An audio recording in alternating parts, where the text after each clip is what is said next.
오늘은 고린도전서 18번째 강해로 7장 25절부터 40절 아주 긴 말씀을 가지고 함께 해보려고 합니다. 고린도 교회는 지금의 그리스에 있는 교회로서 헬라 철학이 지배하던 시절에 있던 교회입니다. 헬라 철학은 이원론이죠. 영과 육을 분리시킨 거예요. 그 이원론에서 온 두 가지 극단주의가 있는데, 하나는 쾌락주의. 영이 구원받는 거니까 육이야 뭐 어떠면 어떡하냐, 썩으면 그만인데.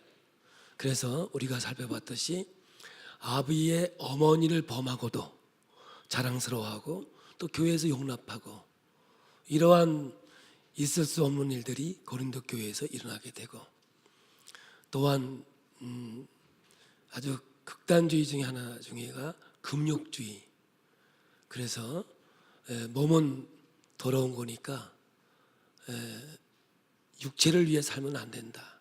몸을 학대하고, 당시에 한 10m 높이에 망대를 지어놓고 올라가서 비바람을 맞으면서 굶어 죽는 이러한 일들이 벌어지고 그랬어요.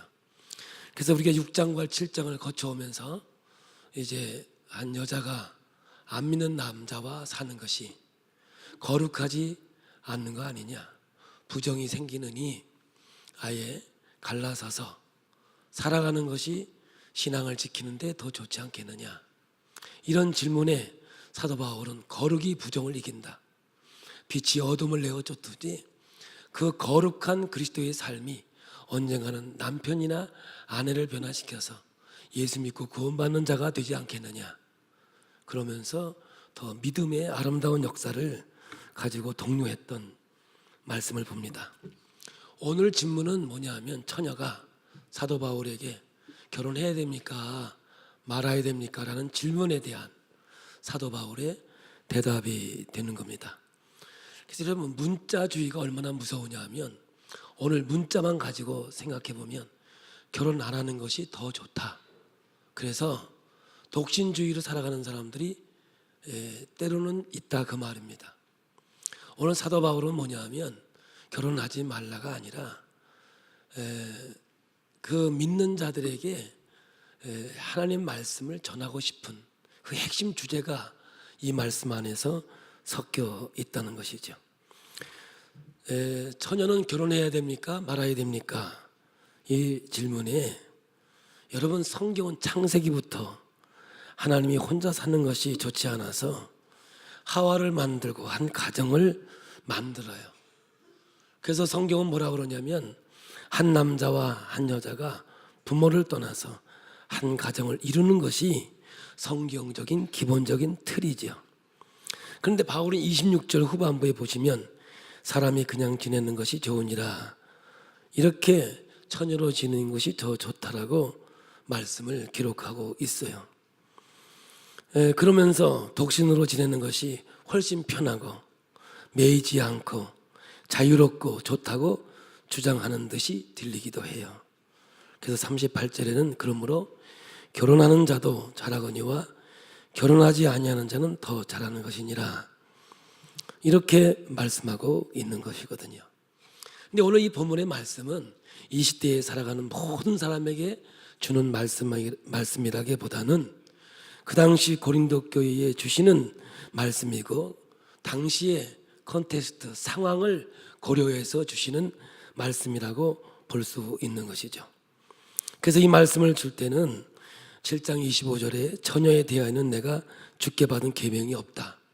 하나님이 내게 준 계명은 아니지만 신실한 종으로서 이제 말한다고 하는 것이죠. 그러면서 이제 26절에 내 생각에는 이것이 좋으니 곧 임박한 환난으로 말미암아.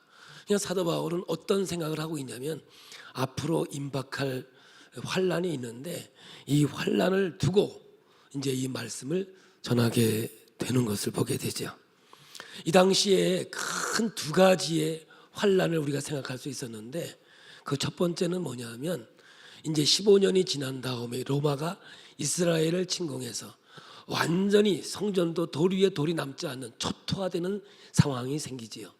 수많은 사람이 생기는데 이때 이스라엘 백성들이 끝까지 저항하던 사람들이 한 명도 남지 않고 죽는 그러한 상황도 만들어지게 되는 거죠. 이것이 임박한 환란이었다라고 보는 견해도 있고, 또 하나는 뭐냐면 당시에 예수님께서 승천하실 때 너희가 본 대로 내가 다시 올 것이라는 휴거에 대한 말씀을 하셨을 때 사도 바울도 이 시대에 갖고 있는 사고는 자기가 살아있을 때 주님께서 올 거라고 생각을 했던 거죠. 그러니까 이 사도 바울이 가지고 있는 종말론은 지금 주님이 오신다면이라고 하는 종말론적인 신앙을 갖고 있었던 거예요. 그러니까 앞으로 다가올 환란이 두 가지라고 볼 때 그건 어떤 건지 저도 잘 모르겠어요. 다만 대환란이라고 봤을 때 15년 후에 아주 그냥 나라가 없어지는 그런 상황이 생기게 되어지고, 또 하나는 사도 바울이 갖고 있었던 예수의 재림의 역사를 그는 갖고 있었기 때문에 이런 말씀을 기록하고 있다고 볼 수 있는 것이죠. 그러면 여러분, 이러한 임박한 환란이 우리에게 온다고 한다면 사람들은 생각을 할 거 아니겠습니까? 만약에 이미 결혼한 상태라면, 그냥 지나고 갈라진 상태라면 굳이 결혼을 하거나 재혼을 하려고 애쓰지 마라, 이렇게 대환란을 앞에 놓고 권면을 할 수 있는 것이죠. 그래서 28절에 우리 한번 볼까요? 그러나 장가가는 것도 죄는 짓는 것이 아니요 처녀가 시집가는 가도 죄 짓는 것이 아니니로되 이런 이들은 육신에 고난이 있으리니 나는 너희를 아끼노라. 이런 상황 속에서 결혼을 해도 죄 짓는 것이 아니고, 그런데 이러한 일들은 육신의 고난이 있을 것이다, 이렇게 말하고 있거든요. 세 번역을 말해보면 더 정확하게 말해요. 그러나 그들이 살림살이로 몸이 고달플 것이므로, 왜? 환란이 오게 되면 내가 아껴서 말해주는 것이다, 이렇게 말하거든요. 감으로서 기근이 있어 먹을 것이 부족하게 되고 애까지 나오면 얼마나 고달프겠습니까? 혹 전쟁이 나는 경우도 마찬가지죠. 혼자보다는 가족까지 있으면 얼마나 힘들겠습니까? 그런 것이 걱정이 된다, 이런 얘기죠. 이제 마태복음 24장에서도 예루살렘의 멸망을 내다보면서 그날에는 애벤 자들과 젖먹이는 자에게 화가 있으리로다, 이렇게 말씀하고 있는 겁니다. 이것이 모든 사람에게 결혼하지 말라, 애 갖지 말아라 말하는 것이 아닌 것처럼 고린도전서 7장의 바울의 권면이 모든 여자에게 그리고 모든 경우에 해당되는 것은 아닌 것 같습니다. 자, 그런데 예수님께서 마태복음 24장에서 예루살렘의 멸망과 종말에 대해서 말씀하시면서 그 주제를 예수의 재림과 세상의 끝날에 대한 이야기로 넓혀서 얘기하시게 되는데, 바울도 본문에서 임박한 환란으로 말미암아 지금 어떻게 하는 것이 좋겠다라는 권면을 해주면서 처녀라면, 미혼이라면 그냥 지내는 것이 좋겠다라는 권면을 해주다가 결국에는 이 이야기를 가지고 종말론적인 삶에 대한 교훈으로 바울은 이야기하고 있는 거예요. 다시 한번 정리해 볼게요. 만약에 두세 달 있다가 전쟁이 난다면 지금 결혼을 할 것이냐 말 것이냐, 혹은 결혼 말고 장기적인 계획을 세울 것이냐 말 것이냐 고민하지 않겠습니까? 두세 달 있다가 벌어질 일을, 어떤 일을 근거로 해서 오늘 내가 무엇을 할 것인가 영향을 끼치게 될 거란 말입니다. 그러니까 앞으로 있을 일을 근거로 삼아서 오늘 지금 무엇을 해야 할 것인가를 결정해야 하는 것 아니겠습니까? 오늘은 좀 생각을 많이 하면서 들으셔야 됩니다. 한번 생각해 보세요.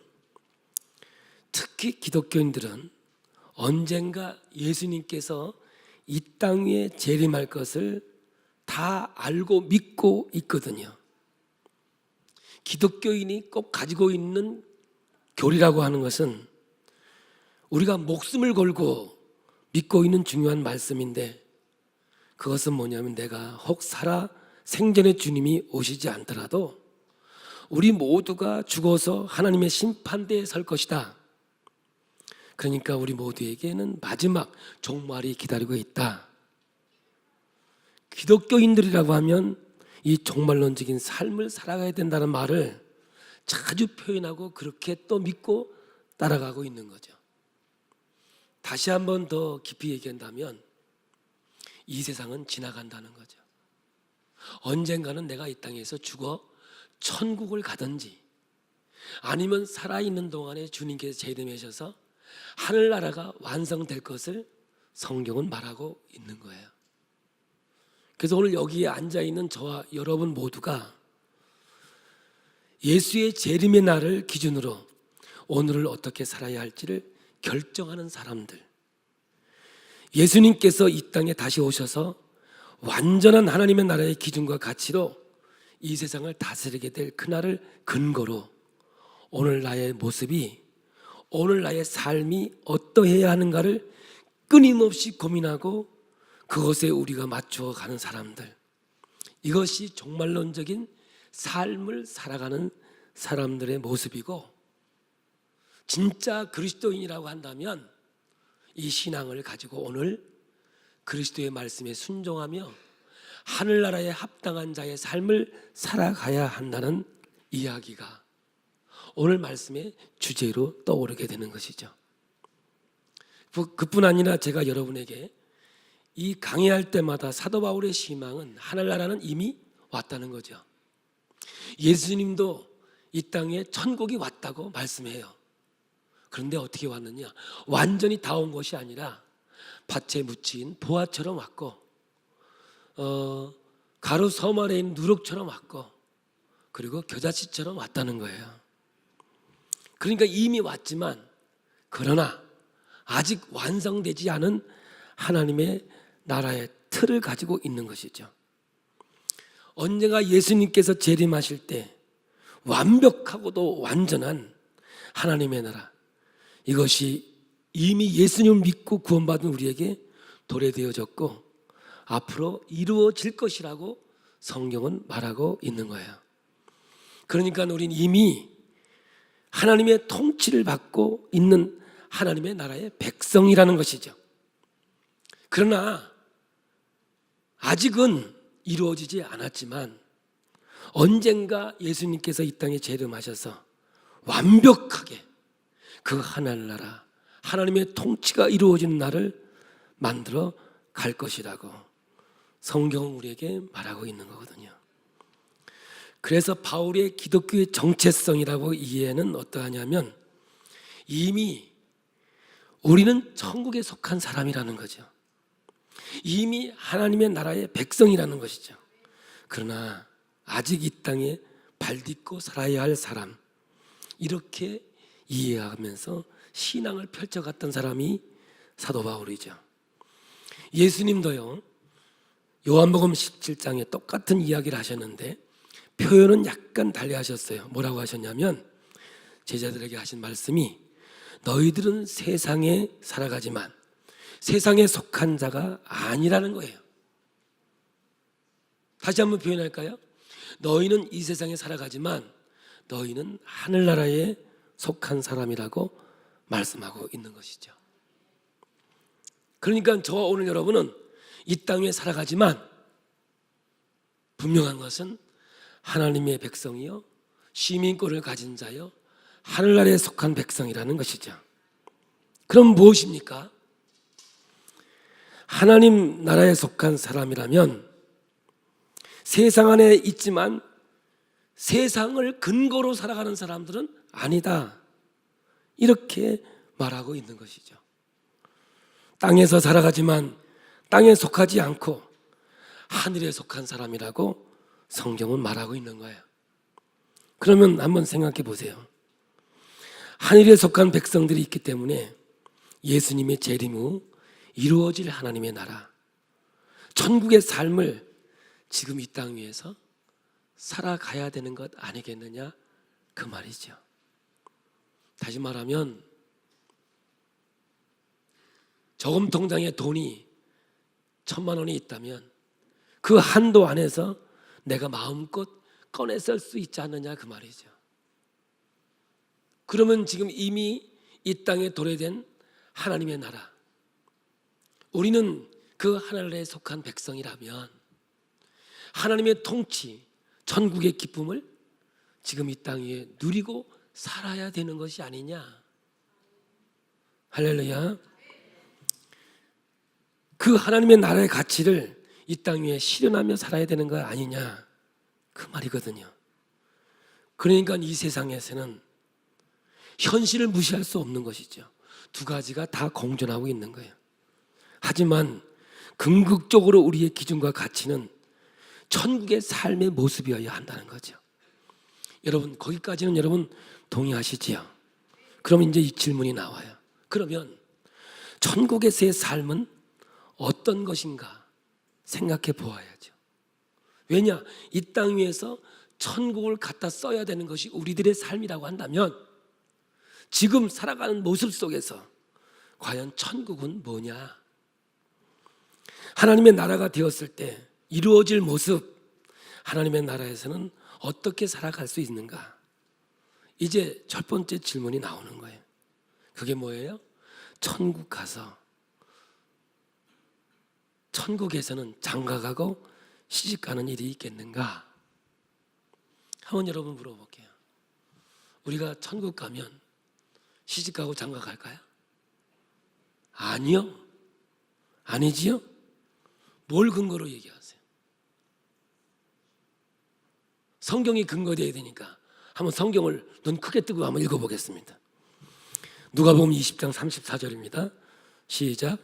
예수께서 이르시되 이 세상의 자녀들은 장가도 가고 시집도 가되 저 세상과 및 죽은 자 가운데에서 부활함을 얻기에 합당히 여김을 받은 자들은 장가가고 시집가는 일이 없으며 그들은 다시 죽을 수도 없나니 이는 천사와 동등이요 부활의 자녀로서 하나님의 자녀임이라. 똑같은 얘기인데 다른 표현으로 마가복음 12장 25절에 주님께서 말씀하십니다. 사람이 죽은 자 가운데서 살아날 때엔 장가도 아니 가고 시집도 아니 가고 하늘에 있는 천사들과 같으니라. 완벽하게 도래될 하나님의 나라는 결혼하지 않는다라고 성경은 말하고 있습니다. 그리고 이 세상에서 중요하다고 느끼는 것은 그 나라에서는 중요하지 않은 거죠. 그러면 지금 내 남편, 내 아내, 내 자녀들 관계는 천국에서는 어떻게 될까? 내 남편, 내 아내, 내 부모, 내 자녀를 천국 가면 몰라볼까? 아니지요. 기쁘게 만날 거라고 성경은 말하고 있어요.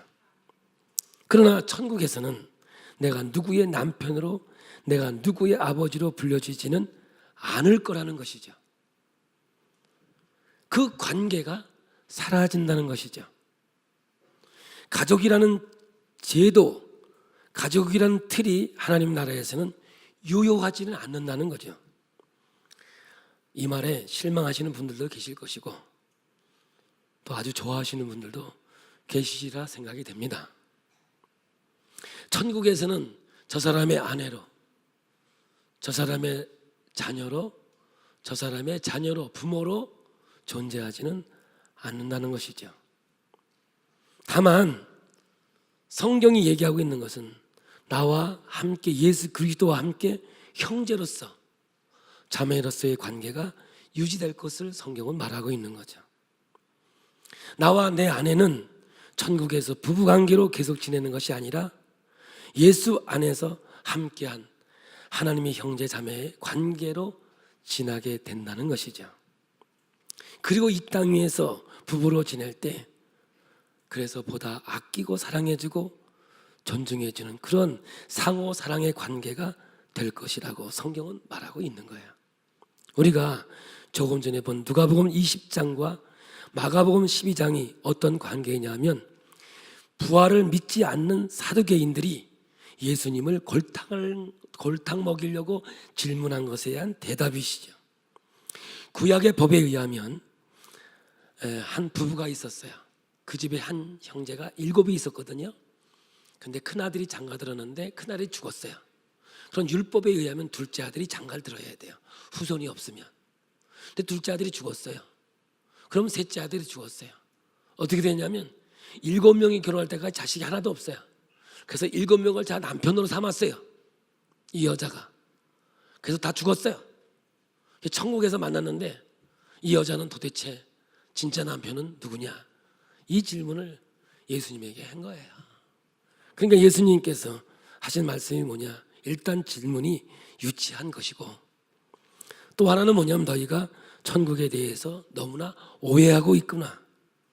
여기에서 있었던 부부관계, 자식과의 관계 그대로 천국으로 옮겨지지 않는다는 거죠. 그래서 사람들이 보시옵소서 당신의 어머니입니다 마리아를 통할 때 예수님께서 뭐라고 그러냐면 다 하나님 안에서는 형제요, 이 이야기를 하고 있는 거거든요. 여러분, 우리 엄마도 하나님을 하나님으로 불렀거든요. 하나님 아버지로. 그러면 저도 세상적으로 하면 이게 맞아요, 안 맞아요? 안 맞지요. 우리 아버지가 하나님을 아버지라고 했으면 나는 할아버지라고 그래야 되고, 우리 아들은 정주 할아버지라고 불러야 되지 않겠습니까? 아니, 세상적으로 얘기한다면. 근데 저희 주상도 하나님을 아버지라 부르고, 저도 아버지라 부르고, 우리 아들도 아버지라 부르고, 우리 손자도 아버지라고 부른단 말이죠. 근데 이 말은 뭐냐 하면 우리가 이 세상에서 살지만 하늘을 산다 이 얘기거든요. 이해되세요? 지금 우리가 이 세상에 살지만 하나님을 아버지라고 부른다는 사실은 하늘을 살아가는 모습이 하나님을 아버지라고 부르고 있는 모습이라고 성경은 얘기하고 있는 거거든요. 이것이 하늘나라의 기준으로 볼 때만 가능한 것이지 세상적으로 생각하면 어떻게 이런 호칭이 나올 수 있습니까? 이런 아주 개판이죠, 이건. 세상에 아버지도 아버지고 나도 아버지고 우리 자식도 아버지면 이거가 소판이요, 개판이요, 엉망진창이지요. 그런데 예수님께서 내 뜻대로 행하는 자는 다 나의 형제 자매니라. 하나님의 말씀을 우리에게 주는 것이죠. 쉽지 않은 이야기지만 성경의 가르침을 종합해 보면 분명히 그런 거예요. 그러니 이미 하늘나라는 이 땅에 이루어졌지만, 그러나 아직 종말론적인 삶을 사는 사람들은 어떻게 살아야 하는가? 이미 하늘나라의 백성, 하나님의 자녀가 되었으니까 그 하늘나라의 기준과 그 가치를 가지고 살아야 된다는 거죠. 이제 그 논리를 따르면 어떻게 되느냐 하면 결혼하지 않고 사는 게 옳지요. 도래할 종말을 기대하면서 금방 주의 날이 임할 것이면 결혼하지 말고 직장도 가지 말고 살아야 옳지요. 그런데 아직 이 땅에서 발딛고 살아야 할 우리이기에 이 땅에서는 결혼도 하고 직장도 다니는데, 직장을 다니고 결혼을 하고 밥 먹고 그러는 것이 세상 기준만을 사는 사람들, 한 번 살다가 죽으면 끝난다라고 하는 사람들과 전혀 다른 관점을 가지고 다른 어떤 중심을 가지고 결혼도 하고 직장도 다니고 밥도 먹고 하는 것이라는 겁니다. 그러면 어떻게 하라는 것이냐? 결혼하라는 것이냐? 아니면 말라는 것이냐? 직장을 다니라는 것이냐? 아니면 다니지 말라는 것이냐? 예수님을 믿고 사람은 떠날 것을 생각하고 살아야 하니, 그러면 종말이 오니 새 차도 사지 말고 집도 사지 말고 살라는 것이냐? 얼마든지 이러한 논리를 따라갈 수가 있는 거죠. 그러면서 이제 사도 바울은 이 이야기를 풀어내기 위해서 29절부터 이제 답을 이야기하는 거예요. 이제 이 답을 한번 보겠습니다. 7장 29절부터죠. 시작. 형제들아, 내가 이 말을 하노니 그때가 단축하여진 고로 이후부터는 안에 있는 자들은 없는 자같이 하며 우는 자들은 울지 않는 자같이 하며 기쁜 자들은 기쁘지 않은 자같이 하며 매매하는 자들은 없는 자같이 하며 세상 물건을 쓰는 자들은 다 쓰지 못하는 자같이 하라. 이 세상의 외형은 지나감이라. 안에 없는 자 없이가 아니라 안에 없는 것 같이, 돈 없이가 아니라 없는 자 같이. 여기에 5가지 항목은 여기에 한정된 것이 아니지요. 삶의 모든 영역을 다 적용한 것이죠. 높은 자리에 있는 사람은 높은 데에 있는 것까지 살지 말라는 거예요. 왜? 이 세상은 외형은 다 지나간다는 거예요. 어떤 재능이 뛰어난 사람도 재능이 뛰어나지 않은 것 같이 살라는 거예요. 왜? 외형은 다 지나간다는 거예요. 부자지만 가난한 자 같이 살라는 거예요. 그러면 이것이 무슨 이야기냐면, 잘 들어보세요. 이제 눈을 뜨고, 세상의 모든 가치가 없다는 것이 아니라, 여러분, 이 세상은 다 지나가니까 이 세상에 집착하지 말라, 이 얘기를 하고 있는 거예요. 그러니까 7장 31절에 세상 물건을 쓰는 자들은 다 쓰지 못하는 자같이 하라. 이 세상의 외형은 지나갑니다. 이것이 바울이 이 말씀을 기록하는 키입니다. 열쇠입니다. 다 없어질 것이고 다 지나갈 것이라는 거예요. 그러니까 지금은 우리에게 실상인 것 같으나 모든 것들은 다 허상이라고 하는 거죠. 여기 있는 노아르 목사도 지금은 실상이나 이제 얼마 있으면 이 세상에서 떠나든지 없어지든지 그럴 거 아니겠습니까?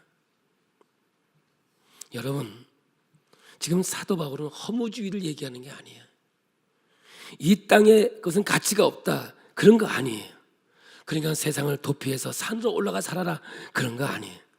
사도 바울은 금욕주의를 반대합니다. 현실을 부정하지 않습니다. 장가도 가야 하고 시집도 가야 되고 밥도 먹어야 되고 집도 사야 돼요. 그런데 바울이 여기서 하고 싶은 얘기의 핵심은 절대로 세상의 절대적인 가치를 두고 살지 말아라, 이거예요. 그냥 세상에 목숨을 걸지 말아라, 지금 이 얘기를 하고 있는 거예요. 세상에 살되 세상에 너무 집착하지 말라. 세상에 몰입해 있지 말라. 세상에서 살고 한 번 죽는 것이 다다, 그것만이 절대적 가치를 가지고 살지 말라는 거예요. 그렇게 되면 세상의 노예가 되고 세상에 살지만 세상에 속하지 않았다, 하늘에 속했는데 땅에 살고 있다. 이게 무슨 말이냐면, 이제 사도 바울이 정말 하고 싶은 얘기는 너희는 하늘에서 이 땅에 보냄받은 자다, 이 얘기를 하고 있는 거예요.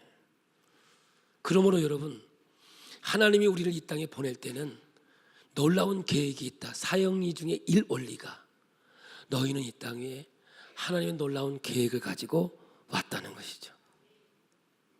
그런 오늘날로 신앙적인 말로 한다면 너희는, 저와 여러분 한 사람 한 사람은 하나님이 이 땅에 파송한 선교사요, 파송자라고 말하고 있는 거죠. 그러니까 여러분, 사명을 가지고 살라, 이렇게 말씀을 하고 있는 거예요. 세상 일들이 가치가 없다라는 것이 아니고 세상 일들을 상대적으로 여기고 절대적인 것은 하나님이 이 땅에 보내셔서 이루고자 하시는 역할과 책임과 하나님이 나를 어떤 목적으로 부르셨는가에 대한 사명을 깨닫고 주의 길을 걸어가는 것이죠. 먹고 마시고 시집가고 장가가는 것이 인생의 최고 목적이요, 그것 이상이 없는 사람들은 그냥 세상 사람들인 거예요. 그런데 예수를 믿는 사람들은 먹고 마시고 장가가지만 그 땅을 늘 생각해요. 어디를? 천국을. 그래서 이 가정에서 천국을 누리는 게 에베소 5장의 얘기는 크도다 이 비밀이여, 이렇게 나오는 거예요. 한 남자가 한 여자가 결혼하여 사는 그 모습이 하늘에서 이 땅에 파송해서 그 가정을 이루는 것, 거기에서 천국을 살아가는 것이 바로 하나님이 우리에게 주신 목적이요, 하나님의 역사라고 하는 거예요. 여러분, 그러니까 세상 일 염려하고 아내는 남편을 기쁘게 하는데 초점을 맞추고, 남편을 아내를 기쁘게 하는데 초점을 맞추고, 그리고 부모는 자녀를 양육하는데 초점을 맞추고 인생을 산다면 다 지나간다는 거예요. 그러니까 뭐가 되겠어요? 남편이 우상이 되고, 아내가 우상이 되고, 자녀가 우상이 되고, 소유가 우상이 되는 거 아니겠어요? 그러니까 신학적인 용어로 집착은 죄라는 거죠. 그래서 우리가 어떤 것에 집착하면 하나님도 없고 아무것도 없는 거죠. 진짜 하늘을 사는 사람들은 이 거룩한 날을 생명을 걸고 구별하죠. 아멘. 왜냐, 우리는 이 세상에 살지만 뭐를 사는 사람들이에요? 하늘을, 천국을 사는 사람들이어야 되는 거예요. 그거를 하나님 아버지라고 부르는 우리들의 호칭이 되는 거죠. 그래서 오늘 여러분, 시집 가는 것보다 안 가는 게 더 좋다. 사도 바울 이 말은 다가올 환난을 가지고 얘기하는 거지만 결국은 천국을 사는 자의 삶이 무엇이냐, 이걸 얘기하고 있는 거죠. 여러분, 에베소 5장을 사도 바울이 쓴 거죠. 목숨을 내어놓고 아내를 사랑하는 것이죠. 상반된 것 같지만 그런 거 아니에요. 당연히 남편은 아내를 기쁘게 해주고 또 아내는 남편을 기쁘게 해줘야죠. 왜 그럴까요? 그게 하늘을 사는 거라는 거예요. 자식 교육 잘 시켜야죠. 왜? 하나님 거니까요. 내 거라면 내 마음대로 키울 수 있지만 하나님 거니까 생명을 걸고 길러서 하나님께 돌려 보내드려야 된다는 거죠. 그래서 오늘 여러분, 이 땅 위에 살아가는 우리들의 삶 속에서 최고의 가치는 무엇이냐 말이에요. 궁극적인 목적은 무엇이냐, 그걸 지금 사도 바울은 이 처녀는 시집 가야 됩니까 말아야 됩니까 라는 질문에서 이 말씀을 하고 있는 거예요. 결혼 무시하는 거 아닙니다. 가정 무시하는 거 아니죠.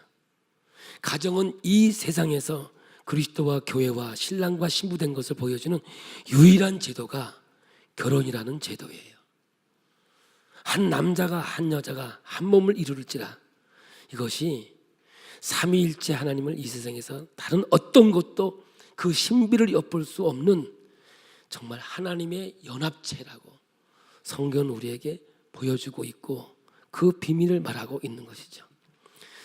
그래서 결혼과 가정이라는 것은 이 땅에서는 교회를 제외하고는 하나님이 누구보다도, 하나님이 누구이신지, 어떤 분이신지, 하나님이 다스리는 나라가 어떠한가를 보여주는 터가 되는 거예요. 그러니까 무시할 수 없는 거죠.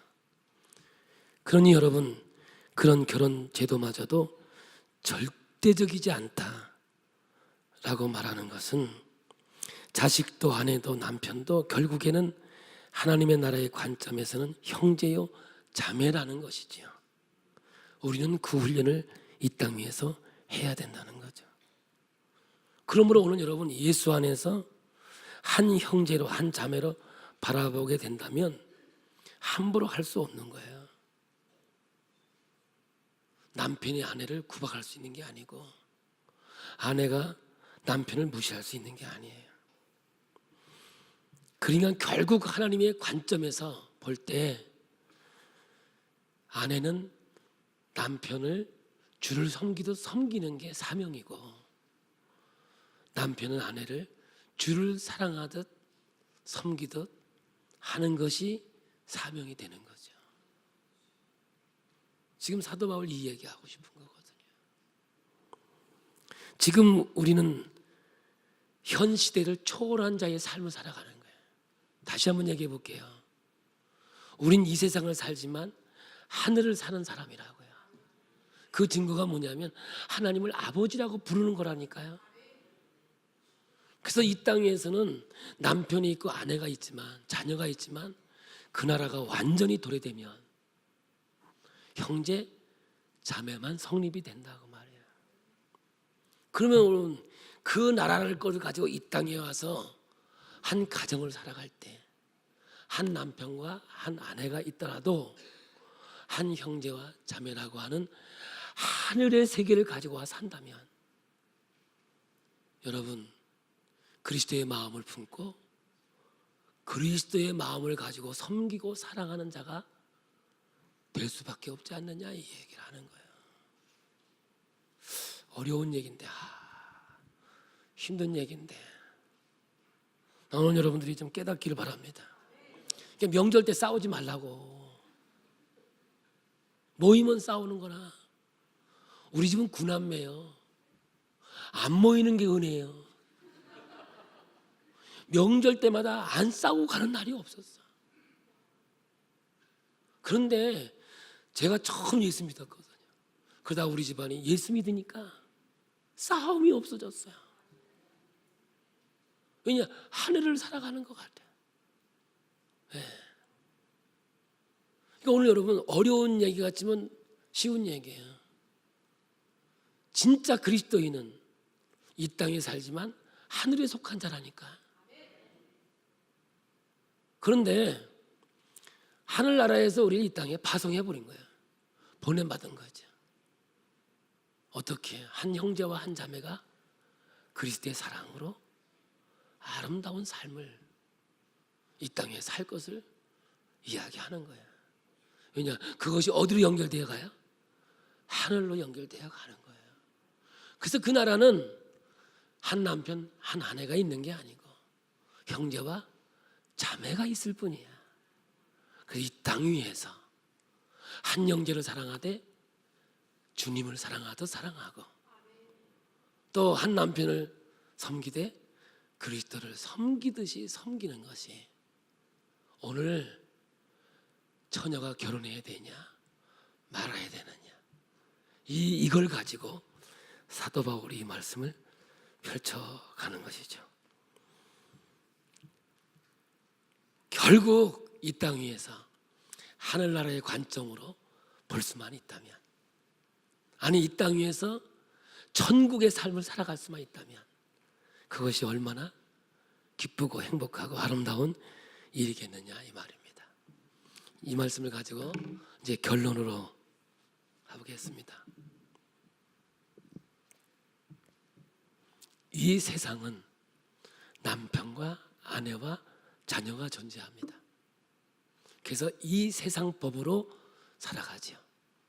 근데 우리는 그리스도인들은 하나님의 법으로 살아가는 거예요. 율법으로는 아들이 7이 있으면 후손이 있으면 동생이 물려받을 수가 없어요. 근데 후손이 없으면 둘째, 셋째, 형수를 아내로, 형수를 아내로, 형수를 아내로 다 살았어요. 그래도 후손이 없이 죽었어요. 이 세상에는 그렇게 죽었어요. 그 이 세상의 삶이에요. 근데 그의 나라는 그게 아니라는 거죠. 시집가고 장가가는 것이 아니라 하나님 나라가 존재한다는 거죠. 할렐루야. 우리 모두는 하나님을 뭐로 불렀어요? 하나님으로서 우리는 원래가 형제 자매예요. 그런데 하나님께서 이 땅에 파송해서 이 세상에서 그 역사를 이루어가는 그 기쁨을 누리는 거예요. 저하고 집사람하고 나이가 3살인데 4살인데 진짜는 3살이야. 내가 오빠야. 오빠 하다가 제가 신랑이 되고 아내가 됐어요. 그래요? 지금도 기분 좋으면 오빠 이렇게 불러요. 기분 나쁘면 뭐 다른 형태에 불러요. 그런데 여러분 진짜 둘이 행복하고 즐거울 때는 남편과 부부 같지는 않아요. 친구 같고 제 얘기요. 친구 같고 오랜 친구 같고 영원한 친구 같고 아멘을 하면 참 좋은데 저 집사람하고는 너무너무 좋을 때는 지금 좋을 때는 앞에 붙었어요. 너무 좋을 때는 친구 같고 없어서는 안 되는 친구 같고 그래요. 근데 기분 나쁘면 여보 남편과 아내로 딱 돼버려요. 아니 제가 보니까 그래. 이 설교를 준비하면서 너무 어려운 얘기를 쉽게 하려니까 너무 어려워 나도. 그런데 딱 감이 오는데 힘들 때는 여보 이렇게 돼. 너무 마음이 맑고 좋을 때는 연수가 이렇게 불러. 왜 내가 옛날에 발릴 때 연수가 불렀거든. 그러면 또 우리 사람도 들어 왜 오빠 이랬나? 아 이게 하늘을 사는 거구나. 제 마음속에 오는 게 이런 거였던 것이죠. 그래서 오늘 여러분 이 훈련을 이 땅에서 해야 되는 거예요. 부부를 보면서 여러분 한 남자와 한 여자로 그건 이 세상의 법이야. 하늘의 법은 형제자매야. 아멘. 그러면 어떻게 하겠어요? 그걸 군림하고 다스리고 그런 게 아니라 주의 이름으로 형제를 사랑하고 주의 이름으로 자매를 사랑하는 이 아름다운 천국의 삶이 이 땅 위에서 이루어지는 것이 종말론적인 삶이고 종말론적인 신앙이라는 것이죠. 이 세상의 유행은 다 지나가는 거예요. 이따가 없어질 거예요. 여기에 집착하지 말라는 거예요. 여기에 마음을 두지 말라는 거예요. 오직 하늘에 마음을 두고 오늘을 살아가는 저와 여러분이 되게 하시되 결단은 뭐냐? 그렇구나. 내가 저 사람에게 혜택을 받고 저 사람에게 도움을 받고 살아가는 존재가 아니라 내가 주의 이름으로 저 한 형제를 사랑하고 한 자매를 사랑하는 누구의 이름으로 그리스도의 이름으로 이 역사를 이루어가야 되는 이 땅의 삶이었구나. 오늘 여러분 설 명절을 맞이해서 아름다운 만남이 있기를 축복합니다. 오늘 이 말씀에 다 못다한 이야기가 있겠지만 이 사도 바울이 가지고 있는 영적인 키를 오늘 붙잡으셔서 이 세상을 살아가지만 하늘을 살아가는 것처럼 기쁨으로 행복으로 살아가되 언젠간 다 지나갈 것이니 이 땅에 집착하지 말고 하늘의 소망을 가지고 살아가는 자가 되길 바랍니다. 옆 사람을 보세요. 한번 보세요. 형제 자매여. 할렐루야. 여기는 지금 부모와 자녀의 관계 다 관계가 있겠죠, 그죠? 근데 하나님이 이 땅에 우리를 파송할 때는 주의 이름으로 형제를 사랑하고 주의 이름으로 누구를 사랑해요? 형제를 사랑하고 주의 이름으로 누구를 사랑하고 자매를 사랑하고 이것이 이 땅에 천국을 살아가는 삶이고 이것이 언젠가 하늘나라가 완전히 도래되었을 때 이 삶이 이루어지는 천국의 역사가 우리에게 이루어진다는 것을 믿으셔서 아멘. 아내들이여 남편을 무시하지 마서 나이가 들어 힘이 없다고 힘없다고 무시하지 말고 또 남편들이여 여자는 더 약한 그릇이라 주의 이름으로 사랑하고 끝까지 생명 걸고 사랑해 주는 것이 하늘을 이기려 가져와서 주의 이름으로 형제와 자매를 사랑하는 멋진 신앙이라는 거 잊지 마시고 이제 싸움을 끝내시고 주의 이름으로 사랑하고 섬기는 천국을 살아가는 저와 여러분이 될지는 모르겠지만 되기를 고대하면서 오늘 살아가는 저와 여러분이 되기를 축복합니다. 찬양을 합니다. 가사의 은혜 받으십시오.